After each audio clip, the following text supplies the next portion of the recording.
All right, everybody, welcome to the What's Next podcast, where we sit down with real estate agents, business professionals, and entrepreneurs to talk about tech, strategy, and everything interesting, really. I'm your host, Max Bergstrom, and this is What's Next. Let's go. We sit down with real estate agents and talk about how the industry is changing, thriving with technology. We look at strategy. We love it. Welcome to What's Next podcast. All right, everybody, welcome to the What's Next podcast. I'm honored to be here with Mr. Jim Heaton, president of Pinnacle CEO and peer advisor group facilitator for Vistage Worldwide. Jim has over 40 years of experience working in privately held businesses and large multinational companies in which he was very successful. He now coaches CEOs and helps them maximize their business potential across the board. Jim, thanks for being here. How are you? I'm great. Thanks for having me. Absolutely. How was the experience walking in? Did we do okay? You did great. It's an honor to be here, and you guys have made it very easy. Well, that's good. That's good to hear, especially coming from you. That's awesome. What I like to do initially with these is just to start out with a little bit of background, and talk, just a little bit about, where you grew up and how you got started in business and how did you get in that chair right there? It's a long journey. I grew up in a small farming community in central Indiana, and quite honestly, how I ended up in San Diego living in La Jolla is nothing but luck and grace. Luck and grace. Okay, so Indiana. I'm from. I initially had told you I'm from Minneapolis when you got in. So Midwesterner myself. Do you ever miss it, or do you still have family there? Do you go back and visit often? I don't go back and visit often anymore. The only family I have left there is my sister. But I've grew up in a small farming community. Moved to the Bay Area. Wow, so that's a big change. Oh, yeah. Huge change going from central Indiana to the diversity, which I really enjoyed in the Bay Area. And then from the Bay Area, I moved to Connecticut, and that was a move to corporate. And then we pulled the trigger on a $400 million acquisition. That group was bigger than my group, so we did a reverse integration. And they had bought a small company 3 years earlier, $11 million company, for $48 million, but 3 years post-acquisition, it was losing money. So they said to me, we've got this thing in San Diego. Would you go there and see if you could figure out what happened? What did we do to it? And that was the beginning of my turnaround career. And before that, I was sales and marketing and general management. But I came here. They were losing money at $11 million. 2.5 years later, they were $17.5 million raining cash. Wow. And that got me a thank you email the day before Thanksgiving that said, thank you for your work in San Diego. How'd you like to go to London for a year to 18 months? We bought a $70 million company that 3 years post-acquisition's down to 35. So they'd lost half the business in 3 years. So I went there, and we turned that around and had it sorted out in about 9 months. And my wife became pregnant. We came back. My son Spencer was born here, and they wanted me to go help them with a $2 billion problem. They'd bought 4 companies in 3 years. 3 years post-acquisition is a big period of time. You've either made it or it's probably not going well. Okay. And they said, could you go to Detroit and see if we could figure that out? Wow. And I said, I'll go, but unlike London, I'm not moving. Yeah. And 4 months into that gig, they said, we need you to move. Boys in Detroit want you, boys and girls in Detroit want you to move. And I said, I'm sorry, I'm not moving. So with a 3-month-old baby and a wife that hadn't worked in 4 years, I resigned. Point blank. Wow. Didn't have a job, a lot of hubris. Yeah. And I ended up taking an equity stake in a company in Boston, small company, that was losing money and had been losing money. And they gave me 10% of the company to turn it around. So 2.5 years later, we had it profitable in 90 days, hadn't made money in over a year. And then 2.5 years later, I put a book together and sold the company. And once that was over, a friend of mine said, "What are you going to do now?" And I said, "I don't know. I'm not going to get back on the jet. I've flown over 3 million air miles. Mm-hmm. And Yeah. I had moved 3 times in 4 years. Yeah, that's a lot. And as I get one chance at being a dad. Right. So Spencer's my only son, and we're my only child. And he was just a baby at this time, right? Yeah. And so I looked at Charlotte, and somebody said, "Have you ever heard of Vistage?" I said, "Nope. What do they do?" And 13 years later, I have 2 Vistage groups, and I work with 30 to 32 CEOs, small business owners, on a monthly basis. Mm-hmm. And it's been an amazingly gratifying trip. Yeah. So I'll bet. Pardon my ignorance. When you say turnaround, are you buying these companies and then turning them around, or are you just going to work for the owners and then helping them to make a profit, or what exactly do you mean by turnaround? A classic definition of a turnaround is a company that hasn't made money for 2 quarters consecutively. Okay. It can get worse. You can lose money mm-hmm. for several months, but you can only run a cash once. Mm-hmm. Right. So, what would happen is I would get parachuted into a company. Normally they don't know what's wrong. They just know they're not making money. And you have to figure out what's wrong with it, come up with a plan to fix it, put it back on its feet. Usually takes a year to 2 years, and then bring in a management team to put it back together. What would happen is if I showed up on your doorstep on Monday, your management team probably left. Okay. On Friday. Yeah. Right. So you're like the fixer. Oh yeah. Like in Pulp Fiction, the wolf, Harvey Keitel. When I don't want to be. I mean, not like that guy. I'm just kidding. But if you show up, it means there's some stuff going on. And have you always had, the ability or the keen eye to kind of look at a business from a high level and say, okay, this is why you're losing money. There's the operations, there's HR, there's finance, there's sales, there's all these different moving parts. What's the process like for you when you? It's different for all. And I'm a sales and marketing guy, but in the community that I live in now, I'm one of the more financially astute guys, and it's because you get parachuted into company after company, and really they don't know what's wrong. So you say, just give me the numbers, give me the P&L, give me the balance sheet, give me a 13-week forward-looking cash flow statement, give me this, and we got to figure it out. And you listen a lot more than you talk, because nobody's listening to them. Everybody's yelling at each other. Really? So you've got to slow it down. Listen, like the company that I came here, we were the largest consumer of dry ice in Southern California because the material was shipped out to Southeast Asia, and it had to be at negative 40 degrees because of a characteristic. Sure. Well, we were shipping all these samples. We weren't closing anything. So I went into the tech service people and I said, look, we have one way to cut a lot of cost here. We either start closing stuff or we're going to stop shipping samples. Stop and ship and sample. Why are we not closing something? And they said, well, your predecessor embarrassed the head of tech service out in Southeast Asia, so nobody's following up our samples. So I said, give me all the samples that you have shipped in the last 6 months.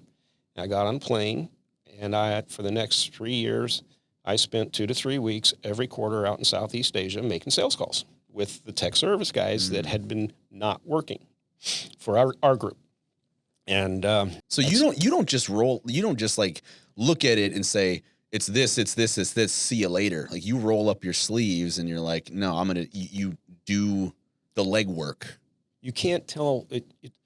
The most recent turnaround was a $50 million company that when I got there, they were struggling. And they were struggling. They had a cash flow problem because somebody bought the wrong inventory. So I walked in and I looked at it and they handed me the inventory sheet. And I said, can you have a 13-week forward-looking cash flow statement updated by noon? Sure. And at noon, I walked back in, and one of the partners goes, what are you worried about? And I said, well, to be honest, I think you're about to have a massive cash flow problem. If you're not either right now or you're going to. And he said, how do you know that? I said, because I don't know too many $50 million companies that can carry $20 million worth of inventory. right? Yeah. You just can't. Yeah. You don't have the margins to flow that cash. Right. Well, that led to completely rewriting every operating system they had. And the month that I left, there was a price increase because of the China tariffs. We took $800,000 worth of orders in one day, and we shipped $880,000 out of the warehouse in one day, single shift, no overtime. Now, if you do the math, we went from not being able to ship $50 million a year to the operational capacity of a $220 million company. Wow. Okay? We took customer order entry from 11 minutes to 3, right? By just looking at and listening to what are the problems that the customer service people are having. Mm-hmm. So in my world, when somebody issues a complaint, that's somebody doing a favor because they care enough about you to say, excuse me, you have a problem. And instead of going and attacking the people. Right. Being defensive about it. Well, you got to go to the people and say, where did the system let you down? Mm-hmm. What happened that we didn't do good here? Mm-hmm. And when you do that consistently, people start bringing stuff to you. Yeah. And that's how you fix it. Yep. Yeah. I mean, I think that's, like ego plays into, would you say, I was going to, I have just a blatant question here. I was going to ask you, why do businesses fail? Oh boy. I know that's very wide, but if you were going to give me like a 1 or 2 sentence answer from your experience on why, like a big reason why businesses fail, like, or a recurring theme, like what would that be? Well, for young companies, they are undercapitalized, right? They don't have enough capital to get over the hump. Mm-hmm. Then, I mean, only 4% of companies in the United States ever get over $1 million. Only 4%. Yeah. Okay. And that's because the founder doesn't find someone who does the things that they don't do well. So they just keep doing everything. Mm-hmm. And they become the regulator on the business. They become the limiter. Yeah. Then not keeping up with technology. Mm-hmm. I mean, we've Netflix, right? Yeah.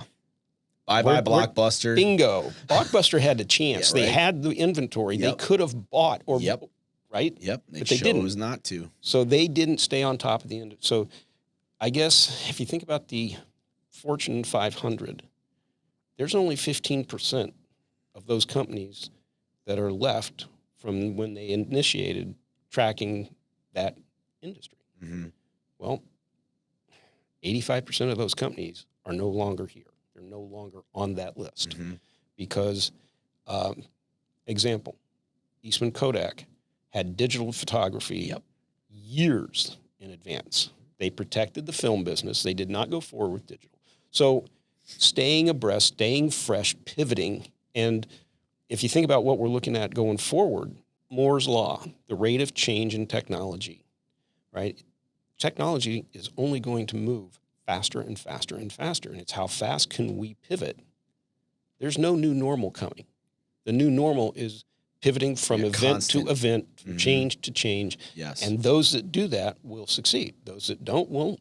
Yeah. I mean, as a marketer myself, I mean, and just to talk, I know, I have some questions about Vistage as well, but I was able to sit in on one of the presentations. I think it was it the Upstart? It was, the Upstart Group Marketing, Lynn Folks' group. Yes. Yeah. And that, she was talking about going back to the fundamentals, like the who, what, where, when, and why.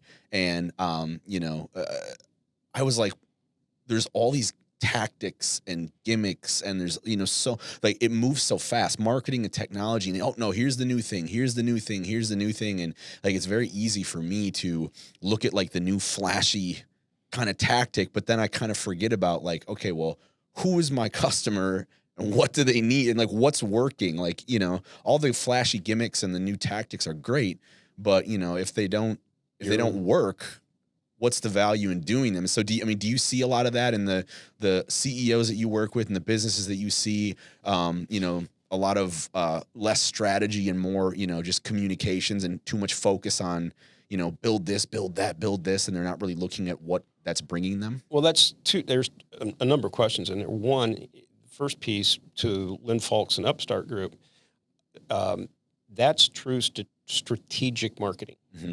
Understanding who is the customer. Why do they buy from you? What are they buying from you? Yes. The things that are changing very quickly is the technology under the concept of what's called MarCom, marketing communications. Mm-hmm. And you can spend a tremendous amount of money in MarCom and completely miss the customer. Right. Right. And so what you've really got to do before you start spending money on MarCom is say, who's the customer? Why do they buy from you? And quite honestly, customers don't buy what you're selling.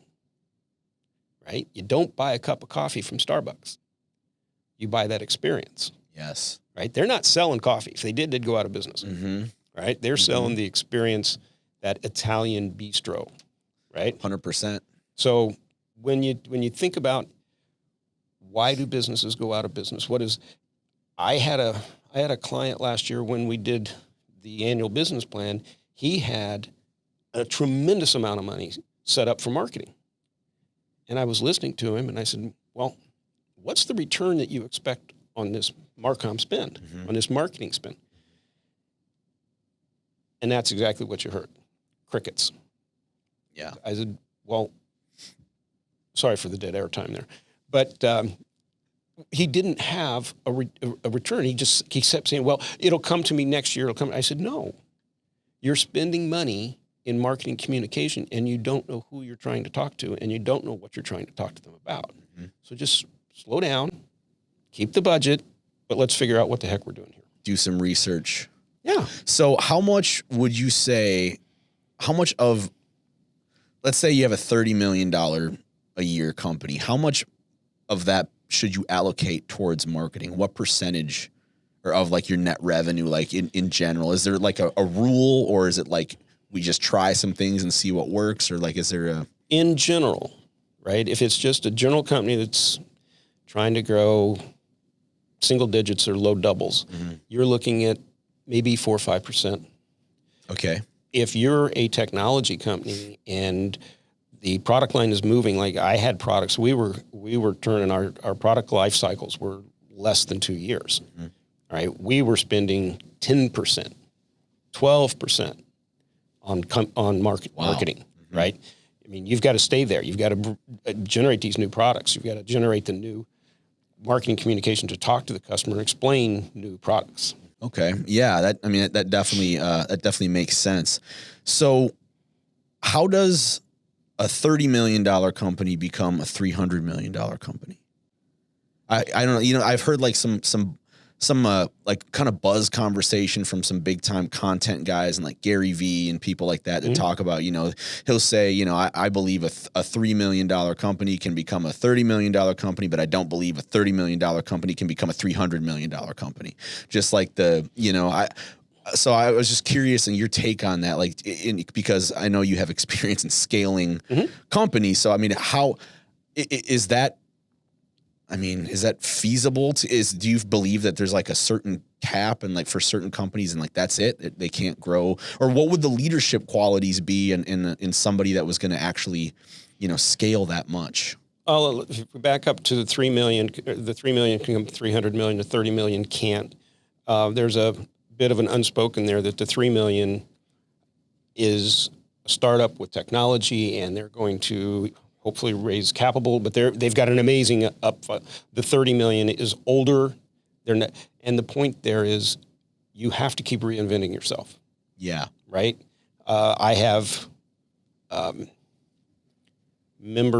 clients in my Vistage group that one started at 6 million when he joined and at 0.5% net profit. Now that is a brutal business. Today that company is 40 million with 10% net profit. That's a whole nother deal. Another company started in 2015. They were Inc. 5000 for most successful businesses. They're going to do from 2015 to today, they will do $50 million this year. So can they do it? Yeah. But they're reinventing themselves. They introduced more new products. That company introduced more new products in the first quarter of 2021 than they did all of last year. Yeah, so that's a big part of it is you have to consistently pivot, reinvent yourself. You got to know what's going on. You got to know what your competitors are doing. You got to know how are they speaking to their. You have to be committed to growth, right? If you don't want to grow, it's pretty easy not to, right? Yeah. And if you aren't willing to sit down and say every year, where do I want to be 3 years from now? Mm-hmm. And what are the 3 to 5 most important things that I have to get done in the next 12 months and to deliver, to move my company? If you're not, because the day shows up and takes your time away from the things that you really should be doing. Yeah. So we do this in my groups, and that's what are the 3 to 5 most important things? Break it down by year. Now let's break that down by quarter. Let's break that down by month and by week. So you meet with your staff every week, and are we on target? Are we not? So that by the time you get to the end of the month, there's no surprises. Mm-hmm. If somebody gets behind on one of our major projects, what are we going to do to support that person to get that back on? So at the end of each quarter, we stop and look and say, okay, are these still the things that we need to get done this year? Mm-hmm. If you take, for example, in March, in February of 2020, they might have said, yeah, we're right on track. This is what we need to do. When you get to March, the end of March, they would look at it and go, all the things we said we need to do this year just went out the window. Yeah, right. What do we do We now? have got to pivot, right? Mm-hmm. Yep. And every one of my clients, every one of my Vistage members, every one of them got PPP funds. We started focusing on what's important here. Mm-hmm. Cash flow. I got from the friends at Signature Analytics here in town, I've got a very simple 13-week forward-looking cash flow, and we started measuring every member's cash flow every Monday morning. All the way, and no, we looked at it, and you could look out 13 weeks and say, am I going to run out of money? Remember, you can't run out of money. Right. So we were watching cash, and we have yet to stop looking at cash for every company every Monday. Mm-hmm. So being on top of it, knowing what's important, being willing to pivot, and as we go forward, there's going to be more and more events, right? Yeah, stuff happens. We're going back to work. We're going back to are we going back to the office? Are we going to have hot desk? Or what? How are we going to have small conference rooms where people come in and they collaborate and then they go home? Yep. We don't know yet. Is it going to be the open concept? Is that going to keep going? Or Right. Yeah, totally. Well, any business owners that are listening right now, I suggest you rewind the last 4 minutes and listen to that again, because that was an excellent blueprint. And I do want to talk a little bit about Vistage. I got, a quote about that I have from you. It says, I became a Vistage chair because I believe that as business leaders, we owe ourselves and our stakeholders well-run, profitable businesses, which includes employees, spouses, and children. And you talk a lot about community. So when you say like including the spouses and the children, you're talking about community. Is it just business community, or are you talking about in all areas, like wellness in all areas of life surrounding business? We don't owe anybody a job. But when you ask somebody to come work for you, you owe their spouse and their children the peace of mind that you are doing your best to run that company to the best of your capability. Mm. Who are the stakeholders in your company? Your customers, right? It's not just you and your family. It's your customers. It's your customers' family. It's your vendors' families, right? These are all people that are depending on you to run this business well. If I'm offering you credit as a vendor and you decide that you're not going to run a good company, now I've just lost my, right? Mm-hmm. So sustainability, running the business to not harm the environment, all of those are stakeholders in a business. And more companies are taking on that challenge. Yeah. More and more investors are investing in socially responsible companies. Yep. So, I came to that one year. I had a couple $1 million worth of R&D that I was responsible for. And it was Christmas time, and I looked down the hallway and I went, oh, they build exactly what me and my marketing team tell them to build. And I'm responsible for their Christmas. I have to get those calls right because we were building products 3 years into the future. Mm-hmm. Right. So I'd ask them to Absolutely. build something and market wasn't going to appear for 3 years. So if we got it wrong, they were the ones most at risk. Mm-hmm. So that was that. And then the rest of that was when they asked me to move to Detroit. They didn't care that my wife didn't want to move. They didn't care that I didn't want to raise my son there. So that's something that's come to me throughout my career, and it's now something that if you don't believe that all of your stakeholders a well-run, profitable business, I won't work with you. Yeah. Wow. And so what exactly is corporate citizenship? What responsibilities would you consider Enron a good corporate citizen? Okay.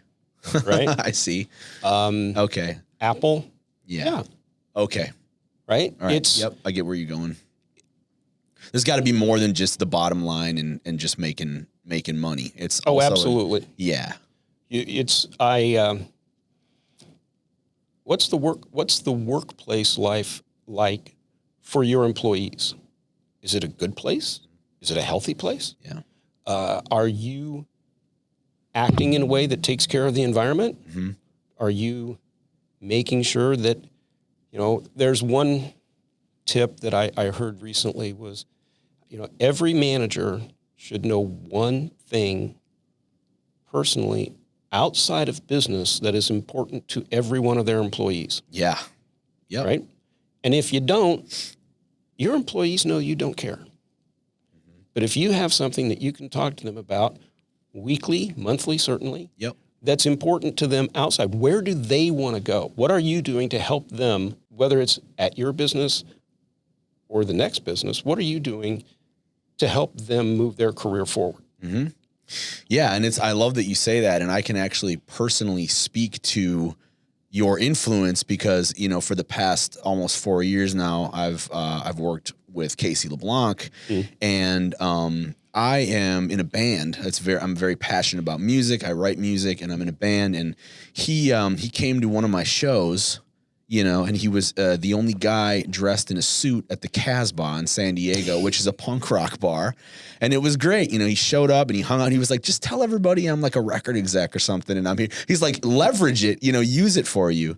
But I know that you are Casey's coach, and I've told him this before too, but I've learned more about business, high achieving, finances, pretty much just living a good life all across the board from him in the past 4 years than I have from any school, any program. I mean, really, anywhere else. And I mean, he helped me, through my divorce and just all kinds of stuff. So, I can attest to what you're saying. And so this is the kind of stuff in Vistage, like that you instill when you're coaching CEOs. You talk about this kind of stuff, and what is the biggest value of coaching in general, and then in Vistage specifically, how is Vistage different than other masterminds and other groups and what have you?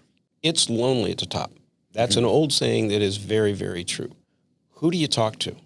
Who do you go to that has no bias? In Casey's Vistage group, those people, Casey's been in that group for 12 years. They care deeply about each other. Yeah. They will tell each other and they will call each other. There's no BS in the room, right? But their goal is both personal development and business development. Yes. And it's extremely important for a CEO of a privately held company to be able to go somewhere and get his answers questioned before he pulls the trigger on something. An example, I just got back from Chicago. I was, because one of my members has 2 plants in Chicago. He lives here. Okay. And several years ago, he was building he had a $4 million capital expenditure that he and I were talking about. And I said, you need to bring this to the group. So he brought the issue to the group because the company was in England. They had asked him for another upfront advance, and they were behind on their deliverable, on their timeline. And as he talked, he and I talked about this yesterday. As he talked, you could feel the tightness in the group. And when it got time to say, okay, what should this person do? It was unanimous. You need to get on a jet. You need to go to England. This thing sounds like your vendor's going out of business. They're using your money to fund shorter term projects. And you need to go now, right now. And he did. And he said yesterday, you guys saved me over $3 million because they were on the way out of business. They were taking my money, funding other projects, and I got all my equipment. I put it on another yard, and he moved the project to Italy. And I saw that it was delivered like 2 years ago, and I was there yesterday watching it run. So they listen and hear. They're not your banker. They're not your attorney. They're not your spouse. They have no other reason to be there but to help you. Yes. Right? Yep, exactly. And not calling BS isn't helping. So when they hear something that makes their head go a little sideways, they're going to ask you about it. Mm-hmm. Yeah. So, I mean, that's huge value right there. Oh, huge value. And, do personal issues come up? Yeah. If my child's into drugs or I've just been diagnosed with a medical issue, who can I go talk to? What do I do about this? Mm-hmm. Okay, well, that's what the groups are for. Yeah. And, Vistage, I believe 100% in the Vistage model, but peer groups in general are a very, very good thing. Good idea. Yes. Very good idea. Absolutely. All right. Well, I completely agree with you. And I've been to a couple. I went to one a few years ago where there was a guy talking about SEO. And then I was on the Zoom meeting about marketing, but I definitely got tons of value out of the short period of time I was there. I mean, I was talking with Casey and I asked him, how long have you been in Vistage? And I mean, it's been over a decade. Yeah. So, and I know he's a high level guy, a high energy guy. And he's, I've learned a ton from him. So you being his coach, I can definitely attest to that working. He's the purest entrepreneur I've ever worked with. Yes. I mean, when at one point Casey had sold a couple businesses, he had one business. And he was in the group. He actually asked the group if, should I leave? I've sold my businesses. I'm down to one. I don't feel like I belong here. And I just sat down and the members of the group looked at him and said, if not now, when? If ever you needed this group, now is the time. Yeah. And somebody came up afterwards and go, this is going to be a ride. Casey with one business. Watch this. And guess what? He's back to what? 1, 2, 3. He's got 3 plus this. Yep. Right? Yeah. And all of them are flourishing. And always pivoting. And they all are right. Unique move. Yeah, absolutely. So he's, Casey is one of the highest energy people I've ever met, the purest entrepreneur, and he cares deeply about every person he works with. Yeah, he does. I can attest to that. I've definitely felt that. So I'm sure Tony as well can attest to that. So Absolutely. All right. Well, look, we're going to do a little segment here. I always, I hear a lot of business jargon terms, and sometimes I feel like I'm an outsider because I don't understand all of them. And so I put together a little list, and we're just going to I'm going to toss a couple of these out there. I want to know, have you heard them? And, do you know what they mean? And how would you use them in a business situation? All right. Let's hope. All right. So, I mean, the first one is pretty obvious, and I hear it a lot, but the low hanging fruit. You use that one? Of course. Okay. So how would you use it in like a business situation, or what would you use that term for? Well, would you aim your sales force at something that was extremely difficult long term, or would you say, let's go get the low hanging fruit first. Let's get the easy, obvious stuff first. Absolutely. And what that does is gives us cash flow, right? It starts the flywheel moving. Yep. So the low hanging fruit every time. Love it. All right. So this next one is interesting for me. Open the kimono. Have you heard this one? Oh, I use it.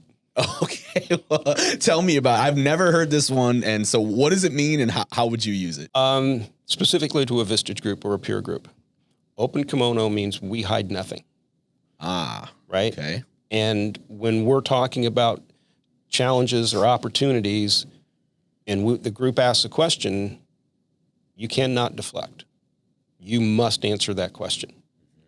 If we're going to look at finances, which we do, it's full open kimono.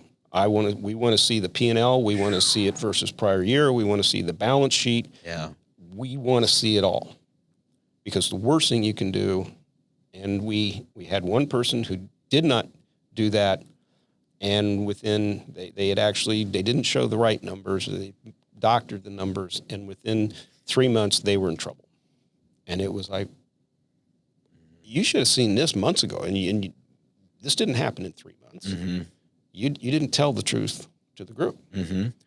That person's no longer in the group. Yeah. So is part of that like a shame or an ego thing, just trying to hide stuff because they, feel like, oh, I'm not doing well. I don't want them to notice that. And I mean, do you get a lot of that? No.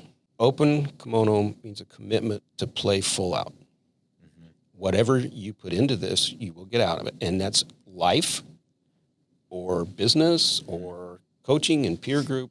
Whatever you're willing to put into it, you will get out exponentially. If you don't put in, you won't get anything. Mm-hmm. Bottom line, yep. That's it. Gotcha. Love it. Okay, here's the next one. Drink the Kool-Aid.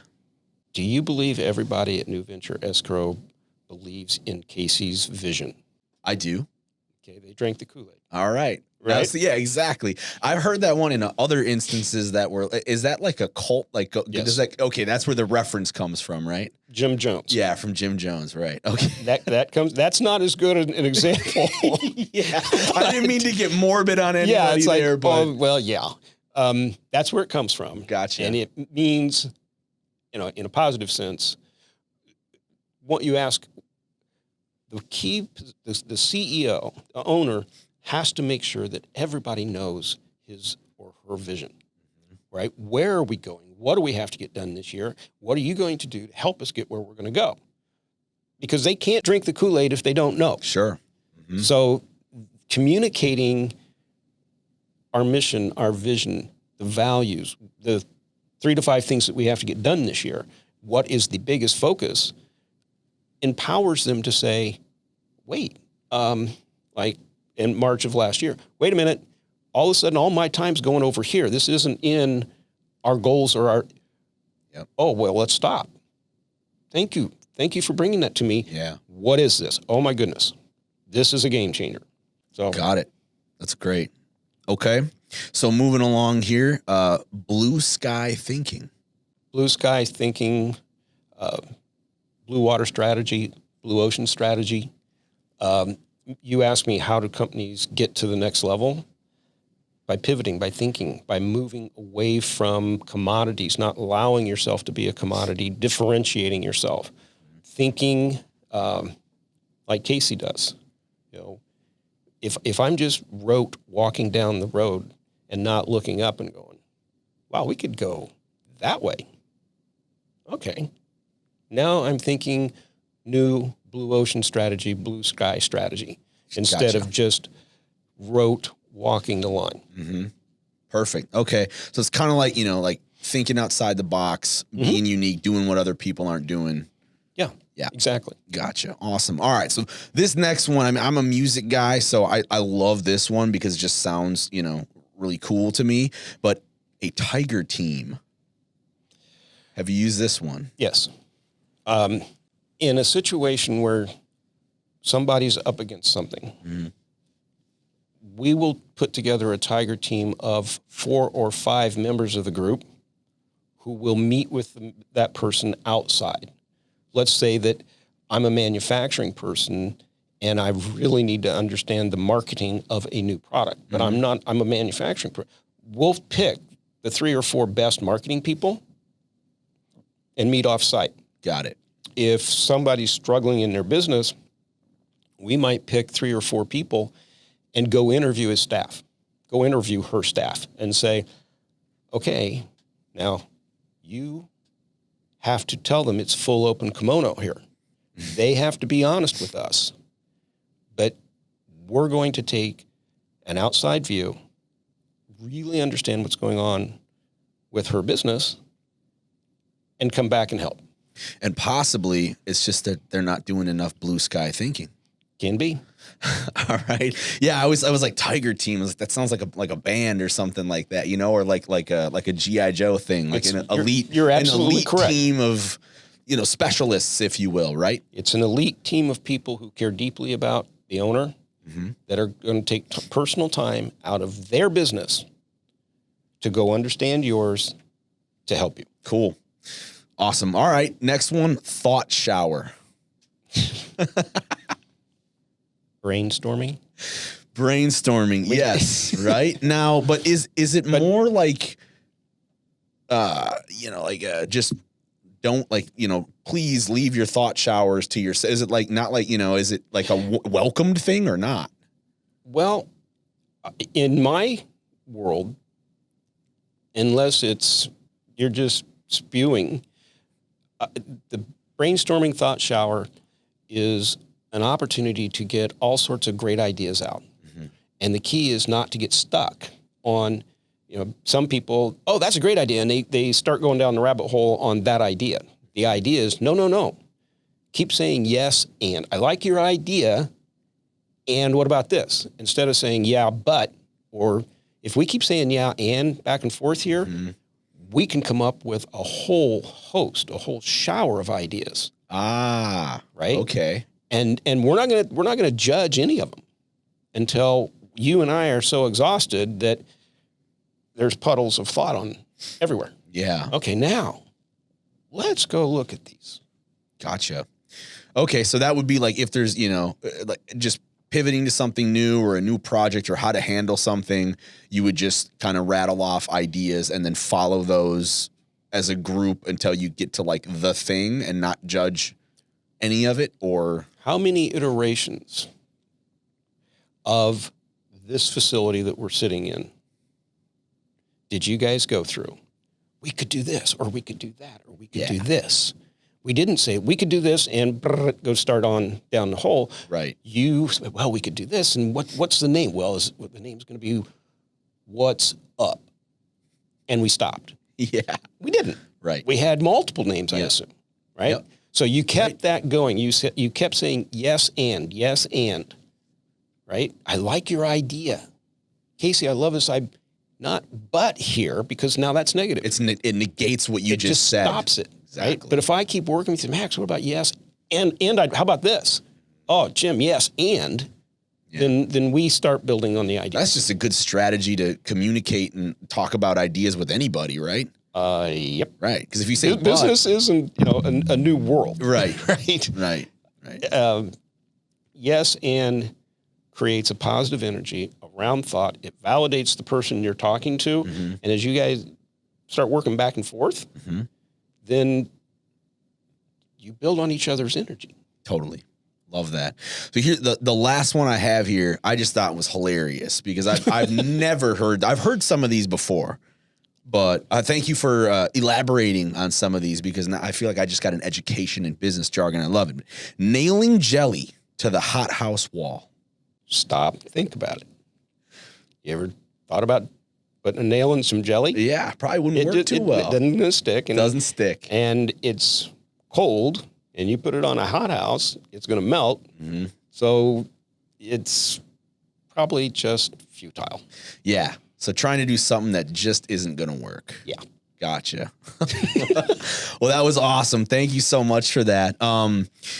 You know, like I usually talk about, I mean, the name of the show is What's Next. So we are looking at the future. And, you know, I want to go over the whole COVID. I don't want to spend too much time on COVID specifically, but it changed everything so rapidly. I mean, how long do you forecast like some of these pivotal changes in business with communication and working remote and some, do you think this stuff is going to last exponentially longer, or do you think it's going to return more back to normal? Do you think that, quote unquote normal? And how does, technology kind of play into into that? Jim Collins put together a 4-part piece for Vistage that we are working with right now. Mm-hmm. It's only available to us until the end of June. But in there, he says, and so I wanted to quote him, I don't believe there will be a new normal. Okay. I believe we will move from series of events to series of events to Moore's law on the rate of change is still valid today. Mm-hmm. And that is change is going to happen faster, faster, faster. Yeah. The ability to pivot, to be able to see it, understand what it's doing to you, how it's going to affect you. Like, there is new normal in the workplace. I mean, March of last year, we all went virtual. We had no idea what we were doing, mm-hmm. but we've been working that out. Now we're supposed to come back. Well, some people want to come back. Some people don't want to come back. The office space, more collaborative. We're in a race between vaccines and variants. Yeah. Right. So we don't know, could I tell you that, I think by midsummer we'll start having in-person concerts and things. Yeah. Will we by fall? Hopefully. But if, something goes sideways, we have no idea. So do we have to be prepared to pivot again? Sure. Mm-hmm. Right now supply chains are a mess. Semiconductors are just back ordered. I was talking to somebody earlier today. They're waiting 3 months to get an oven. Yeah. There are hundreds, thousands of cars sitting in lots in Detroit, finished, but they can't ship them. Yeah, you were just talking about that. They can't ship them because they can't put semiconductors in them. There's hundreds of semiconductors today in a car. Mm-hmm. So the pandemic created a demand in laptops and computers and games and everything that stretched the supply chain. Mm-hmm. So what's going to happen? I don't know, because it can take all of 2021 into 2022 for the supply chains to sort themselves out again. So what's the new normal? I don't know. Yeah. So a couple of weeks ago, I had Craig Sewing on the show. And he talks a lot about, technology and all the like the new technology and marketing and the new strategies. And then, also sewing that together, no pun intended, sewing that together with old school building relationships and how things were done, back in the day. So kind of a balance between new marketing, technology, and, this whole tech idea, and how that was kind of a big buzz thing for a long time, is it's technology. And I'm hearing content people in business talk more about empathy and kindness and relationships, and it just seems to me like I'm seeing kind of a shift in the values, and maybe coming back around to more like handwritten letters and kind of the old school tactics. Do you think there's a balance, like from a business owner standpoint, to have a successful company? What kind of balance should there be with technology and automation and all these automated services and communication, and really, getting on the phone with somebody, writing somebody a note, the old school, this person really cares about me. There's a relationship being built here. And how do those two interact? You just said the key word, care, right? People don't care how much you know until they know how much you care. So say that again. People don't care how much you know until they know how much you care. Yeah, that's awesome. Right? So,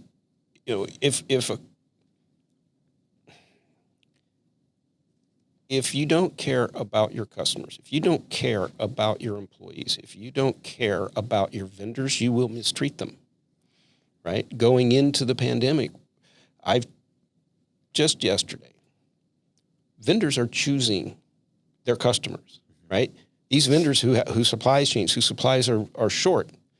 One of my Vistage members said yesterday, they're paying their bills early. They want those vendors to know that they respect them, that they understand cash flow, because we're choosing in the supply world, they're choosing who gets the goods. And so is technology if technology is cold and indifferent, the key is to use technology to help people. Yeah.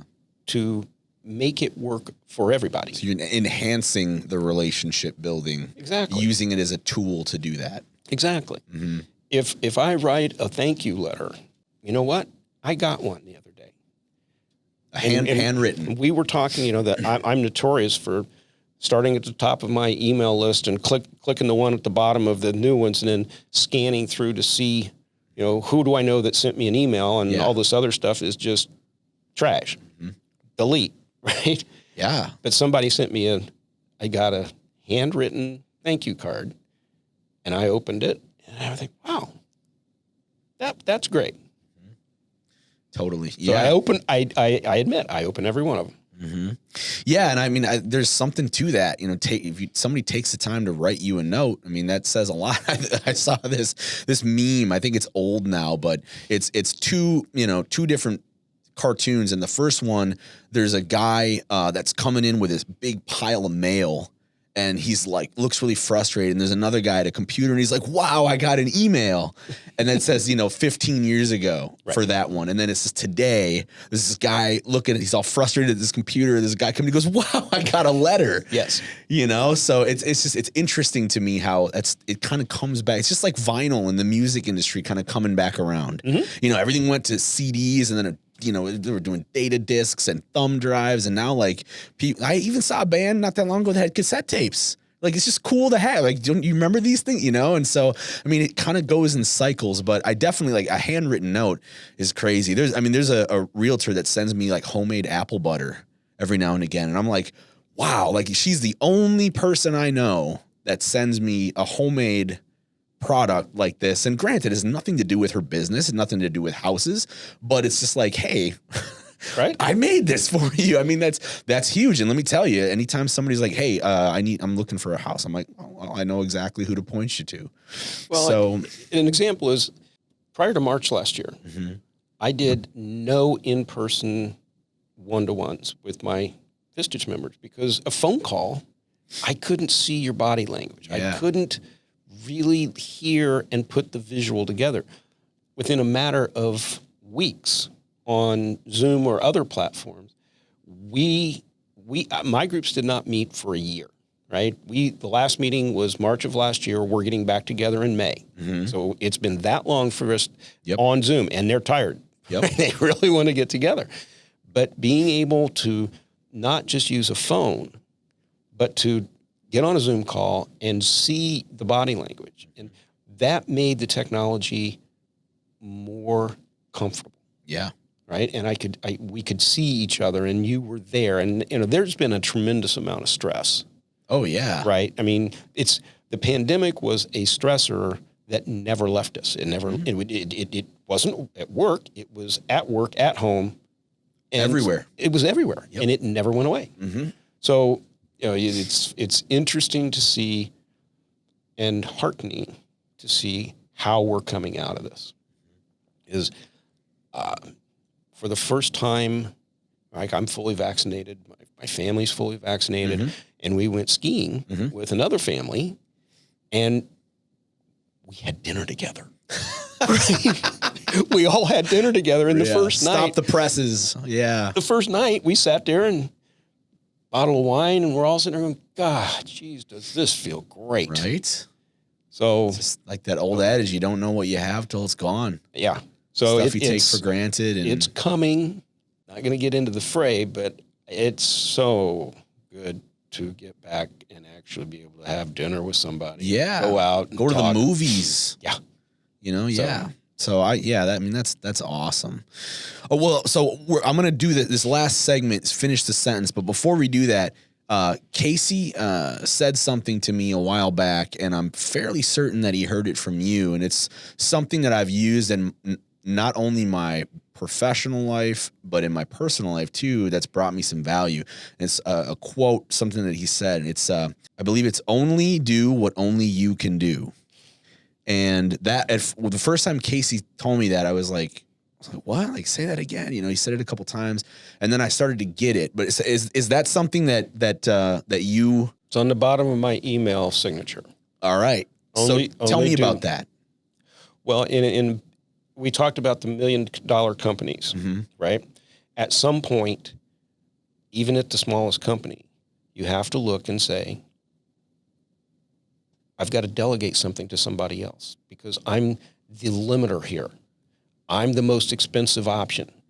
And as the company grows, the key is middle management and developing middle management. So I talked to Casey and all of my members about identifying every year 20% of the things that you do that would enhance someone who works for you, their career, whether they're here or they're somewhere else. Oh, yeah. What can you teach them, mentor them? Yeah. Right? That, okay, Jim, I do this. I'm not going to let you fail. I'm not going to just delegate it to you and give it to you. I'm going to work with you until you get it. I see a great future for you. So I take that on. Well, only do what only you can do means if somebody else can do it, enhance their career, enhance their experience to learn it. And oh, by the way, they have to have the same thing. Because if I keep piling stuff on you, you get stressed. Right. Right. So every time I delegate to somebody, they have to look at 20% of what they do and find somebody else. And when we finally get to, oops, there's nobody else to do it. Yeah. Okay, let's hire somebody new and start training them. Yeah. Wow. Yeah. And I mean, that's like works in so many positive facets because not only is somebody else learning a new skill or, reaching more of their goals and growing, but the relationship is getting better between those two people. And the person who's delegating is taking some things off of their plate, which maybe, that can make room for doing some other things. Some of the things that Casey's gotten into and positive things. Well, if he didn't have the time to go do that, to explore that, because he was busy doing something that he could have given to somebody else, those opportunities, and you look around here and you look at all the opportunities, he just showed me, the whole second floor is getting built out now. Yes. All right. Well, that's because of two ventures that Casey had time to go work on because he kept delegating stuff to people and helping people learn whether they're here or somewhere else, it's going to enhance their career. And so he goes and does CEO stuff. Yep. Right? Yep. Because only he could have put those deals together. Right? So if he was doing something else, those deals wouldn't have got done. Yep. Love that. That's awesome. Well, thank you for that. And thanks for coming on. We're going to play little last segment here. It's called Finish the Sentence. It's just for all of our lovely listeners and viewers to get to know Jim Heaton a little bit better.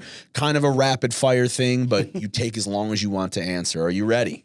I hope so. All right, here we go. So if I wasn't a business consultant or any of the multiple things that you do, I would be full-time dad. Full-time dad. I love that. Awesome. Okay. Second, I'm happiest when I am with my family skiing. My family skiing. Now, do you ski locally in the mountains in California, or are you like a Colorado guy? Do you go except for in the year of COVID, we would go Colorado, Sierras, Utah. Cool. I'm done. I grew up skiing in New England, and we went back to New England, and my in-laws are there, and we said, let's go up to Stowe, Vermont, and is for old time's sake. Yep. It was 25 below. Yep. Yeah, it gets frigid in Vermont. We just said, no, we're not going to do that. Oh, that's crazy. All right, my favorite book is Mastering the Rockefeller Habits. Mastering the Rockefeller Habits. And the author? It's a business book. Yeah. Vern Harnish. Vern Harnish. Okay. Well, I'll put that one on my list. I am most productive when I am working with others and collaborating. Okay. Definitely makes sense. My favorite hangout spot is anywhere my family is. Okay. All right. The app I use most on my smartphone is my calendar. I am so calendar challenged. Are you a time blocker? I signed up for a calendar program recently, Calendly, and that makes it a lot easier. Yeah. But every one of my Vistage members would tell you the one thing we know about Jim is he's calendar challenged. Gotcha. Okay. So I'll make an appointment and I think I save it and I don't or something. It's not the best thing I ever did. All right. Fair enough. Let's see. The most valuable lesson I've learned in the past year is respect of others. Really, you talked about sincerity of caring about others, right? Yeah. That's, there are some videos. I asked some of my members to do videos on my website, and it was humbling because every one of them said, the one thing we know about Jim is he cares. And it's like, wow. Yeah, no kidding. It's nice to hear things like that. It was. I think that, the highest compliment that I can pay somebody is to tell them that they're kind. You know what I mean? I mean, at the end of the day, if you can go around and be kind, and like regardless of how somebody else treats you, if you know how to be kind, I mean, that's huge. That's just huge. We have got to be a lot more kind to each other because Agreed. We haven't been. Especially in the past 12 months. Yes. Right. So being kind, being respectful of others, it's time for us to really double down on that. I love that, and I totally agree. All right, the next one here. When I get frustrated, I calm myself down by... I'm a big believer in taking deep breaths and exhaling and just detuning for a second. Yeah, right. Love that. Isn't that funny how simple that is?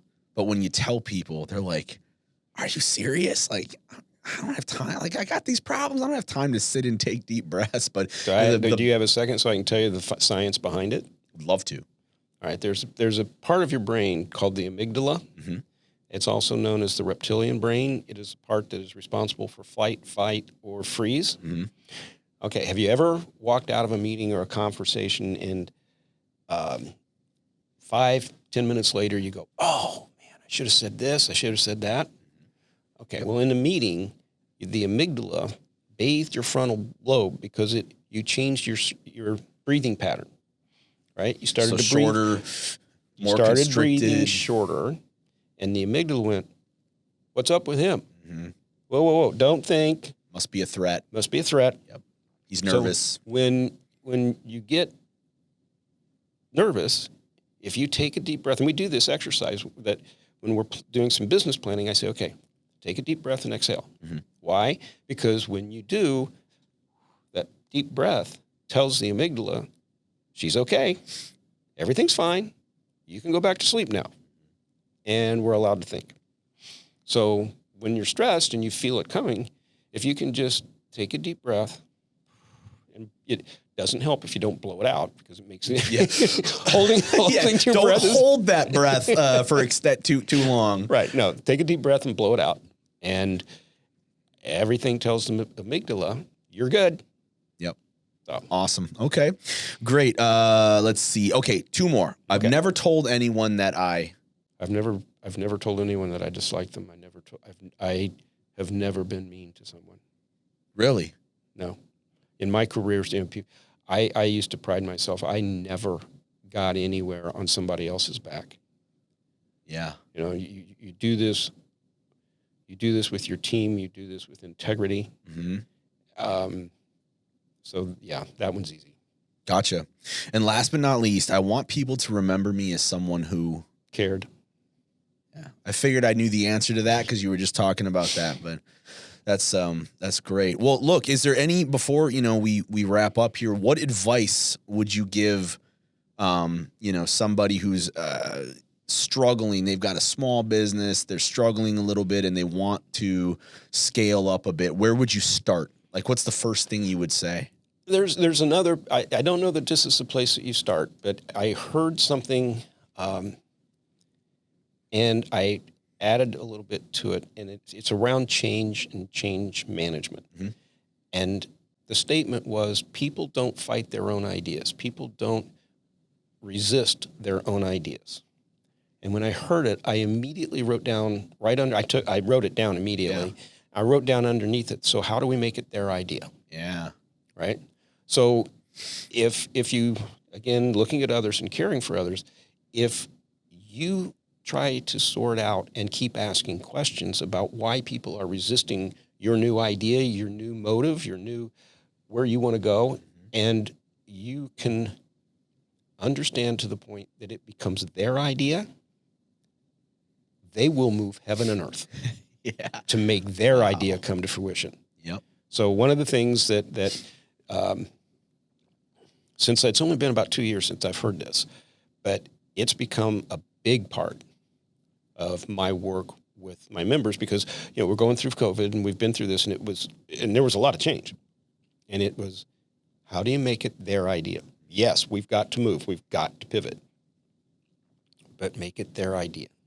All right. Well, Jim Heaton, thanks so much for being on the show. Really, really appreciate it. And I got a lot of value out of this. So I had a good time. Hopefully you did as well. I had a great time. This was absolutely a ball. Awesome. Well, great. All right. So then let's see here. Tony, what do I usually tell people? Oh, wait, how can we get in touch with you? If somebody's watching and they want to reach out to you, your social media guy, how would they get in touch? Where can they find out about Jim? My website is pinnacleceo.com. Okay. If you Google Jim Heaton, I will come up very quickly on LinkedIn, and reach out to me at jim.heaton at jim@pinnacleceo.com. Gotcha. And who would value the most from getting in touch with you? I break it into two major groups. CEOs, owners of successful companies who know they don't know it all, want new ideas. They're a great candidate for a Vistage group. With my background in turnarounds, people that are struggling, they don't know what they're up against, that want some help getting that company moving. Mm-hmm. So there are people who are a great opportunity for Vistage. There are people who are struggling and just can't figure out why it's hard every day. If it's a struggle, it shouldn't be that way. Mm-hmm. Those people I can help outside of that. I help them. That's what Pinnacle CEO is all about. Got it. Excellent. Well, that's great. That's all we got for today. You can find the What's Next podcast on Facebook and Instagram at the What's Next Pod.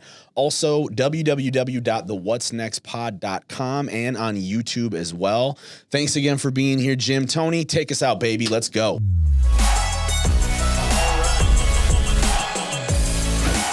You sit down with real estate agents and talk about how the industry is changing, thriving with technology.